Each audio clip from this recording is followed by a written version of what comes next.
anti-American sentiment still burning bright in Canada.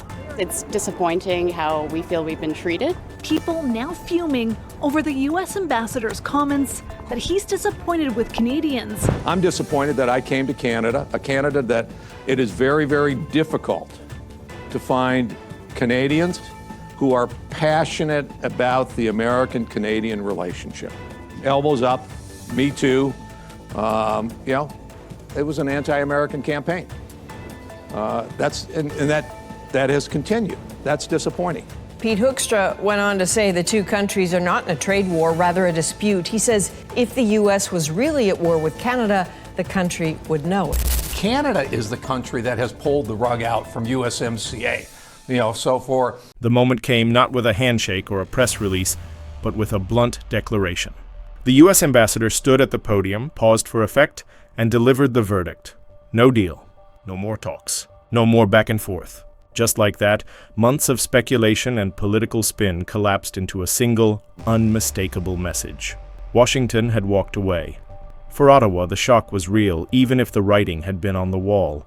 Canadian officials had spent months feeding the media stories about ongoing negotiations and progress being made. In reality, those talks were little more than smoke and mirrors, a desperate attempt to buy time. The Americans were never serious about compromise. When Donald Trump draws a line in the sand, he doesn't step back over it. He pushes forward, and Canada just got shoved aside. For Canadians, the announcement felt like a gut punch. Many had quietly expected bad news, but the finality of it all still stung. There was no room left for optimism. The era of wishful thinking was over, replaced by tariffs, rising costs, and the cold certainty of America first. But the tariffs were only the beginning. What came next would ripple through every Canadian household, and it started showing up in the most ordinary of places.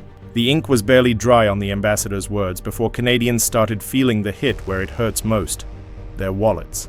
A 35% tariff on steel and aluminum wasn't just a number on a government ledger. It was a weight pressing down on manufacturers, energy producers, and ultimately families. Ottawa tried to dress it up as the start of negotiations, but let's be honest. What's there to negotiate when Washington is already collecting the cash? Whether it's 35%, 25%, or 18%, a tariff is still a tariff, and the pain flows downhill. What made it even more surreal was the justification. The U.S. linked tariffs on Canadian steel to so-called national security risks, even dragging in fentanyl smuggling at the border. The logic was flimsy, but the impact was devastating. Manufacturers saw orders vanish. Energy producers faced ballooning transport costs, and then slowly it crept into daily life. Coffee that once cost $12 now rang up at $18. Not because beans from Brazil suddenly got expensive, but because American companies importing them had to pay a 50% tariff. The cost hit the shelves in Canada, and every morning cup became a reminder of Ottawa's failed strategy. Vacations canceled. Kids pulled from extracurriculars. Families tightening belts just to make ends meet. Tariffs weren't squeezing politicians in Ottawa, they were squeezing everyone else. But the economic pain wasn't the only blow. The real humiliation came when Trump himself stepped up to contrast Canada's chaos with his own image of control. While Canadians were grappling with higher prices and shrinking paychecks, Donald Trump was busy painting a very different picture. At his rallies and press conferences, he looked decisive, almost triumphant. He boasted about deals with Europe, praised progress with China, and handed out letters of intent like they were trophies. Each time he spoke, the message was the same: America sets the rules and the world falls in line. In sharp contrast, Canada looked lost. Mark Carney stood at microphones in Ottawa sounding defensive, not commanding. Instead of offering solutions, he pointed south, blaming Washington for every economic bruise. To Canadians watching at home, it was like seeing two actors on very different stages, Trump commanding the spotlight, Carney fumbling with his lines in the shadows. Then came the insult that poured gasoline on the fire. America's ambassador to Canada dismissed Canadians outright, saying he was disappointed they weren't passionate enough about the U.S.-Canada relationship. To many, it sounded less like diplomacy and more like a lecture, as if Ottawa's frustration and the public's anger were nothing but bad manners. That sting didn't fade quietly. It spread quickly, igniting a wave of backlash across Canada that Washington never saw coming. The ambassador's dismissive tone hit Canadians like a slap in the face. Within hours, social media lit up with fury. One critic fired back, "Look in the mirror." The problem isn't with Canadians, it's with the way America is treating Canada. Another was even blunter. "You can't kick the dog and then blame it for growling." The frustration wasn't just online noise, it translated into action. Cross-border shopping, once a weekend ritual for thousands of Canadians, began to decline. Stores in U.S. border towns saw fewer Canadian license plates in their parking lots. Alcohol sales from American brands dropped as buyers shifted to Canadian brewers. Book sales by Canadian authors ticked up, a symbolic but powerful reminder that people were voting with their wallets. For many, this wasn't about boycotts for the sake of politics, it was about pride. Ottawa might look powerless on the global stage, but ordinary Canadians were finding their own way to push back. If Washington thought insults and tariffs would go unanswered, they were wrong. But anger, as powerful as it felt, didn't solve the bigger problem. Pride couldn't lower grocery bills or bring back lost orders for factories. And while Canadians fumed, Ottawa scrambled behind the scenes, desperate to prove it still had options. For all the drama of tariffs and public insults, this showdown was only the prelude. The real test is still on the horizon.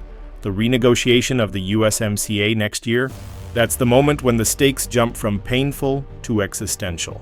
Jobs, industries, and even Canada's sovereignty could be on the line. Think about it. If Carney and Ottawa struggled to navigate a relatively small clash like tariffs on steel and aluminum, how will they withstand the full-force renegotiation of a $1 trillion trade pact? Trump has already made it clear, tariffs were just the opening move. The next round will be brutal, and unlike this skirmish, Canada won't have the luxury of walking away.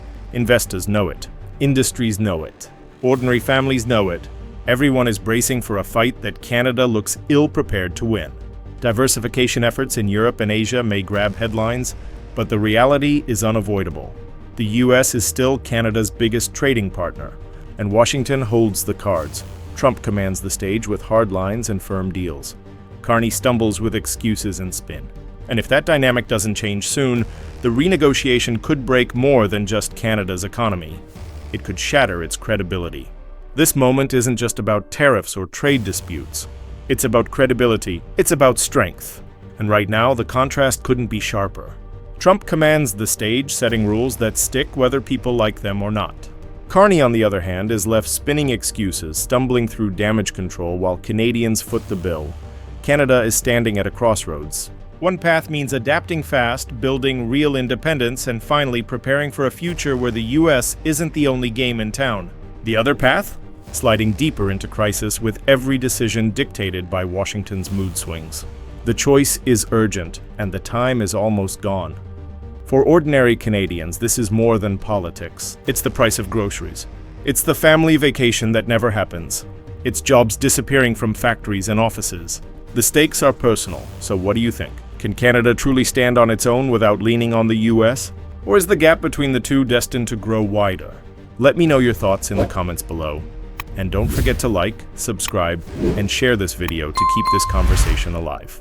The door just slammed shut, and this time, there's no mistaking it. The United States has officially walked away from Canada, ending months of speculation with a single, blunt message. No talks, no deal, no way forward. For Ottawa, it's a shockwave. For ordinary Canadians, it feels like the ground just shifted under their feet. And for Donald Trump, it's simply another day of America First. This isn't just about tariffs or trade. It's about survival. It's about whether Canada can stand on its own when Washington decides it's done playing nice. The fallout is already hitting families, businesses, and entire industries, and the biggest storm hasn't even arrived yet. So buckle up, because what just happened is more than a political snub. It's a warning of what's coming next. Before we dive in, don't forget to like, subscribe, and comment below. Can Canada survive without the US?